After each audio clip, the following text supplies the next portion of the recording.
I'll say this about Tennessee. They gave up more open looks in the first half against Louisville than I thought they would. Louisville just missed shots in the first half. And whenever it snowballs against Tennessee, it can really snowball because like it is endless pressure, endless this, endless that. Chaz Lanier was really, really good. I think the Dalton Connect comparisons are still strong. Just going to leave it at that. Uh, he was very good, and he gave them a spark at the beginning of the game when both teams, quite frankly, were having a hard time finding looks and Hmm. finding shots. He was the guy that kind of opened the lid up for Tennessee. So they dug themselves, or Louisville dug themselves in a huge hole. It's really hard to crawl out of that hole whenever you're playing Tennessee because they're so relentless. And Zakai Ziegler was incredible. 19 points. I want to say 6 to 9 of those points were just like end of clock, back breaking things. If I had to pick one team out of the two,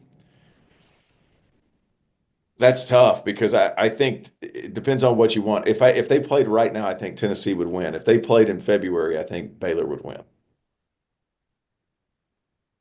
Interesting.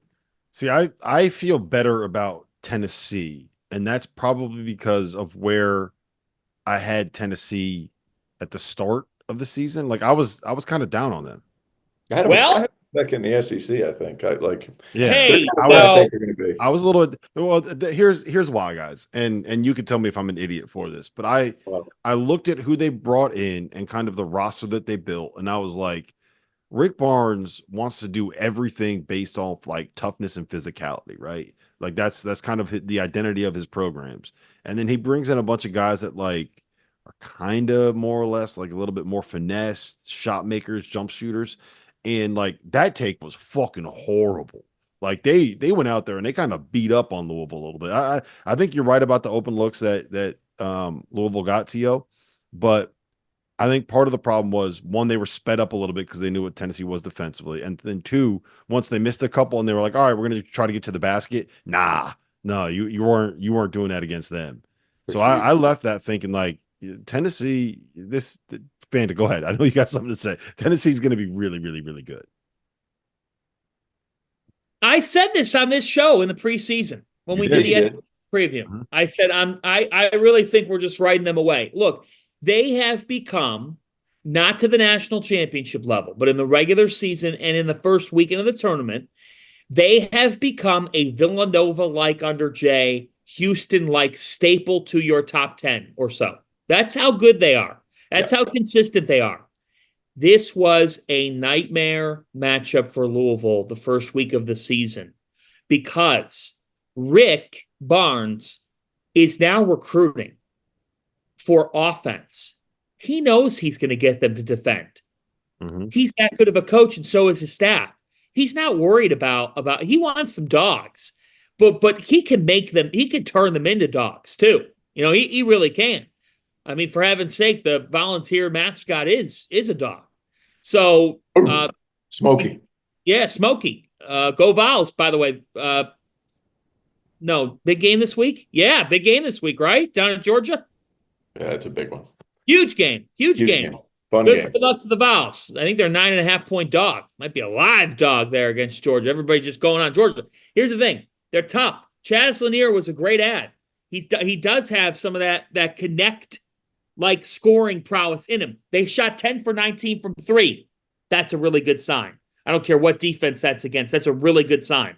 Louisville's trying to figure itself out, guys. It's early. For a first year head coach in a program, you're trying to look at things. Last year, St. John's got into the hunt for the big dance. It was too little, too late. There were a bunch of bid stealers. But in the second week of the season, St. John's hosted Michigan literally a year ago today. We all thought St. John's was going to break through, make a statement, send the garden on fire. We're all going to be talking about St. John's. They got their doors blown off by Michigan. Guess how Michigan finished? Not good. Well, we all know how it finished. And you can ask Mr. Sanderson that. But the fact is, I'm surprised you guys didn't laugh at that. The fact is, Well, John's my guy. he is. He is, and he deserved better in that moment. Still does. He's an All Pro. He's a Hall of Famer. He's a Hall of Famer. Yeah. The fact is, in this game, Louisville, you're right. They didn't take advantage of what was given to them, but Tennessee this was just the third time in the last 49 years that they won a road non-conference game by over 20 points. So a statement was made, and the statement was, look, one, we're not going anywhere. Zakai Ziegler's still here. By the way, I've never seen a guy have 7 assists and 11 turnovers in a game. That's the first kind of line I've ever seen somebody do that. That's absurd.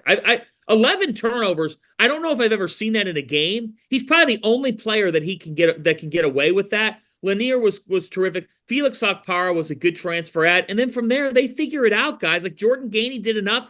It's as long as they have one guy or two guys they can play through offensively, they're going to be in great shape because of how they play. But you know what the bigger message is? I got to take. Here we go.